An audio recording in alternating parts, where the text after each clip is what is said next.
So I want you to picture two people. They're sitting in the exact same office doing, the exact same job, Right. and they're bringing home the exact same salary every month. But if you look at their day-to-day realities, they couldn't be more different. Yeah, that's a classic scenario. Right. Like person A is just constantly sweating over every single bill, basically counting down the hours until the next paycheck Oh, hits. totally. Just white-knuckling it through the month. Exactly. But then you have person B. And person B just upgraded to like a way nicer apartment. They're taking vacations without completely panicking, and their savings are just um, growing on autopilot. Yeah, it almost feels unfair when you watch it happen. It really does. Okay, let's unpack this Mhm. because my immediate instinct, and I think, a lot of people's instinct, is to assume that person B has some kind of secret. Oh, for sure. We always assume there's a trick. Right. We figure they have this like crazy lucrative side hustle, or maybe they're just some sort of investing savant. Like they possess this financial superpower that the rest of us entirely lack. Yeah, we think it's about being a genius. Or just grinding harder than everyone else. But according to this highly practical breakdown we're looking at today from the YouTube channel Cash Control 360, and this is titled 5 Money Habits That Quietly Build Wealth. The real difference actually has absolutely nothing to do with intelligence. No, it doesn't at all. It's so natural to assume that wealth is just a direct byproduct of working harder or, I don't know, being smarter. But the source material says that's completely wrong, right? Yeah, that assumption entirely misses the core problem with how humans handle resources. The central thesis we are working with today is that relying on your daily willpower to manage money is just a guaranteed losing battle. A losing battle. Wow. Because we always hear about discipline. Right, but you're fighting against decision fatigue. You're fighting incredibly sophisticated marketing. And honestly, you're fighting your own brain's desire for immediate gratification. So person B isn't just like gritting their teeth and being super disciplined every day. Exactly. The people who actually manage to build wealth quietly, like your person B, they don't have more willpower than you do. Not at all. So what are they doing instead? They simply build structures. They build automated, boring, repeatable systems that protect their money from their own impulses. Oh, I like that. Protecting it from themselves. Yeah, they make saving the default path. It's not this grueling, conscious choice that you have to make perfectly day after day. So it's way less about sheer discipline and more about, I guess, acknowledging our own psychological flaws Yeah, and just designing a better environment to operate in. that's exactly it. It's kind of like trying to eat healthier, right? If you keep junk food in your pantry, you have to use willpower every single time you walk into the kitchen. Which is exhausting. Super exhausting. But if you just like never buy the junk food at the grocery store in the first place, you've completely removed the choice. You don't need willpower at 10 p.m. If we connect this to the bigger picture, the truly empowering thing about the systems outlined in this breakdown is their universal accessibility. Right, because we're not talking about anything crazy here. No, we aren't talking about complex day trading algorithms or, demanding a massive salary increase from your boss. We are talking about behavioral architecture. Behavioral architecture, I really love that term. Yeah, quiet wealth is built by design, not by brute force. And to build that design, you have to start by defending the perimeter. Defending the perimeter. Okay, so if we're building this automated wealth machine, we have to patch the absolute biggest leak first. And that leak is usually pretty obvious. Oh, yeah. The easiest place for any financial system to completely fall apart is right at the checkout screen, the impulse purchase. Oh, absolutely. It's so easy to just click and buy. So the video introduces this concept that acts as your frontline defense, and it's habit number 1. Instituting a mandatory 24-hour waiting period for literally any non-essential item over $50. It is such a remarkably simple mechanic. It really is. You don't aggressively empty your digital shopping cart. You don't sit there and berate yourself for wanting the new shoes. You just walk away from the screen and let the clock tick. You just pause.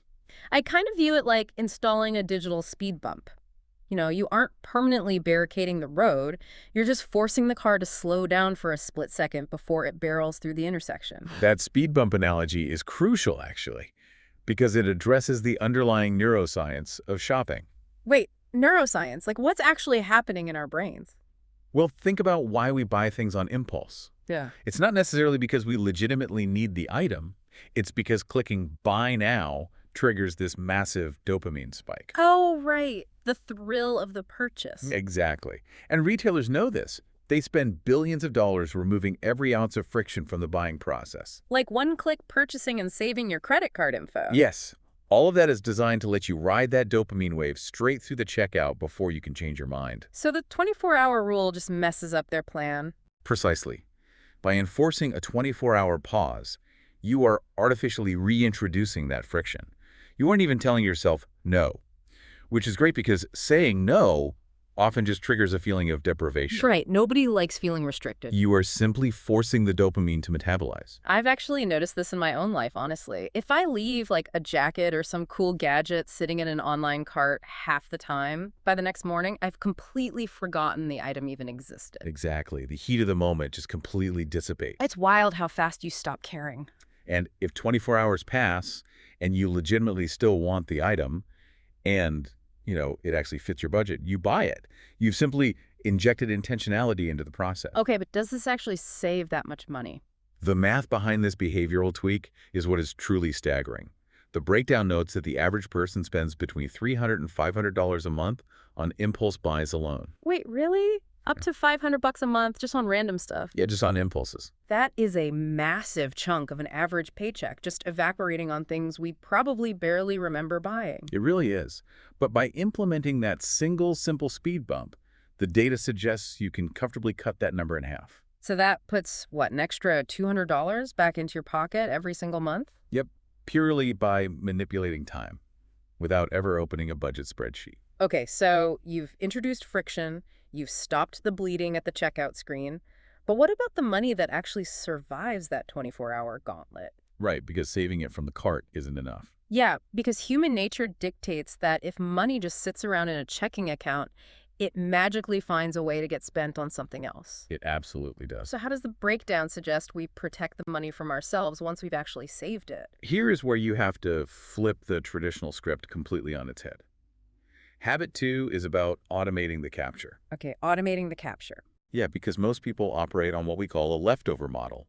They get paid, they pay their rent, they buy groceries, they go out with friends. And then they just cross their fingers and hope there is a little pile of cash remaining at the end of the month to transfer into savings. Exactly.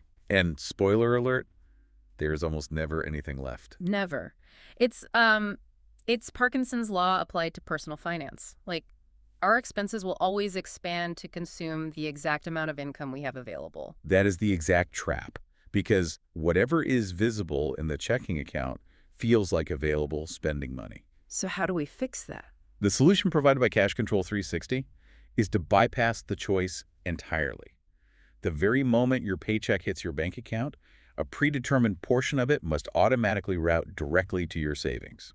So this happens before you ever even log in and see the money in your checking account. Exactly. You pay yourself first, and you let the bank's automation handle the heavy lifting. Okay, here's where it gets really interesting, but I do have to push back on this a little bit. Sure, go for it. I understand the theory of paying yourself first, but if we are talking about average earners, someone who is carefully calculating the cost of groceries every week, does moving a small, almost unnoticeable amount of money really move the needle? It's a fair question. Like, does an automated transfer of 20 or 50 bucks actually build wealth, or is it just a drop in the bucket that doesn't really matter? It absolutely moves the needle. And the math totally validates the strategy.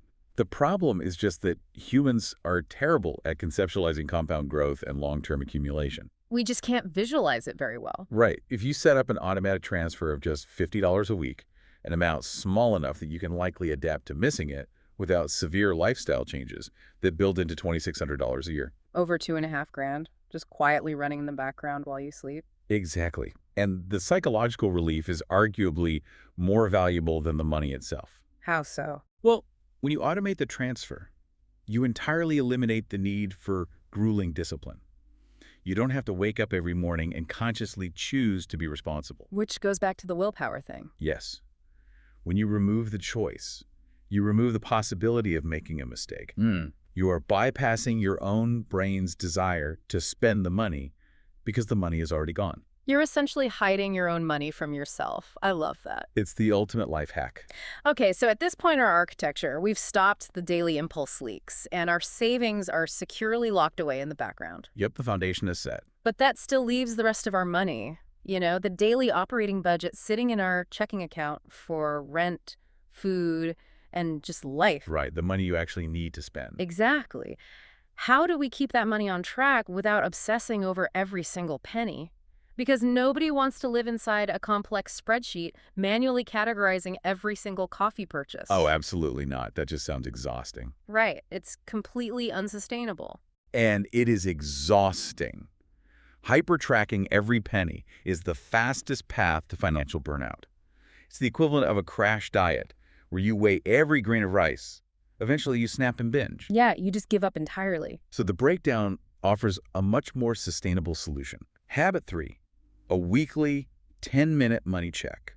The parameters on this are incredibly tight in the video. You pick a specific time every single week, and you spend exactly 10 minutes, no more, just looking at your accounts. Just 10 minutes, that's it. You aren't building a master ledger.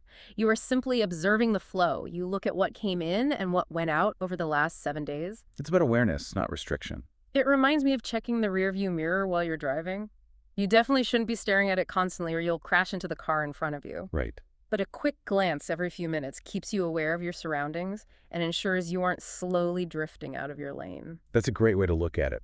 What's fascinating here is the behavioral shift that happens almost entirely subconsciously. Really? Subconsciously. Yeah. The breakdown points out that you naturally begin making better financial decisions throughout the entire week simply because you have shortened the feedback loop. Ah, because you aren't waiting 30 days to see the damage. Right. If you wait until the end of the month to review your bank statement, you are looking at a post-mortem. The money is gone. It's already too late. But a weekly check gives you real-time situational awareness.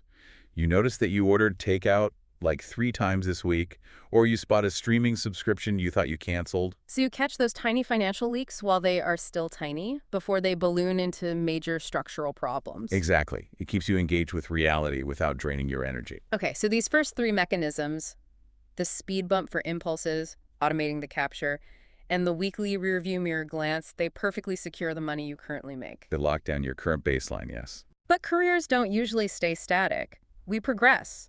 What happens when you climb the ladder and actually start earning more money? Because the video introduces career growth as a surprisingly dangerous trap. It is perhaps the single biggest wealth killer for average earners. Habit 4 tackles lifestyle inflation, or as behavioral economists call it, the hedonic treadmill. The trap is so insidious. When most people get a raise or a promotion, they immediately absorb that new income into their baseline lifestyle. They upgrade everything almost instantly. Yeah, they upgrade to a slightly better car or they move into a place with nicer amenities. And at the end of the month, they are left with the exact same zero balance savings account they had before the promotion. They're generating more cash flow, but their net worth is entirely stagnant. But here is the friction. You work hard to get a raise. You want to enjoy life. So how do you actually enjoy the fruits of your labor without staying stuck on that treadmill? You deploy a structural rule to govern your career growth, specifically the 1% raise rule. The 1% raise rule. Okay, how does that work? This is a mechanism designed to permanently break the cycle of lifestyle inflation while still allowing you to enjoy your success. Meh. The rule dictates that every single time your income goes up, you increase your automated savings rate by just 1%. Just 1% of the increase. That sounds almost too small to matter. It sounds small, but over a career, it is explosive. Think of it like an airlock on a spaceship. An airlock. Okay, I'm listening. If you open the door to the vacuum of space all at once, you blow out all your oxygen. But an airlock lets the pressure equalize slowly. When you get a raise, you don't want all that new money immediately flooding your lifestyle budget. So you let it in slowly. Right. The breakdown uses a great scenario. Say you get a standard 3% raise. Under this rule, you keep 2% of that raise to fund your lifestyle upgrades. Okay, so I can go get the nicer countertops, I can upgrade my car. Exactly. Enjoy it.